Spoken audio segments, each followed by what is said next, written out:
Ako, hindi ito ang pinakagusto kong lifestyle. Okay, nagigets ko yun, Koy. Ano? Mataas ang lifestyle ni Koy. But we'll get there in a minute. Yes, sir. Yan, pare. Amen. Oo. Yan. Pero habang wala pa doon, ini-enjoy ko tong Ayun, level Koy. na to. Koy, habang Kasi- wala pa dun, masaya pa rin yung Oo, lifestyle kasi na yun. bandang huli, yung level ng umpisa, yun pa rin yung mga pinakamasasayang Totoo kwento yan. eh. Parang Pero, yun, Koy, ano siya, pasaya siya ng pasaya. pasaya siya ng pasaya. Pero yung journey, iba rin yung saya na nabibigay pag nasa baba ka. Nandun yung action eh. Oo, iba yung Tsaka kwento.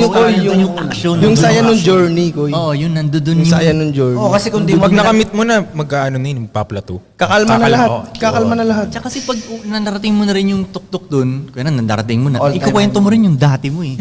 Oo nga, no? Yun yung masayang kwento pa rin. Paano mo narating yun? Tama, Akyat tama. ka ng Oo, ano? ng bundok, di ba? Paano mo narating Ikukwento yun? mo yung pag-akyat mo dun eh, yung adventures ng akyat. Oo, muntik ako makagat ng ahas.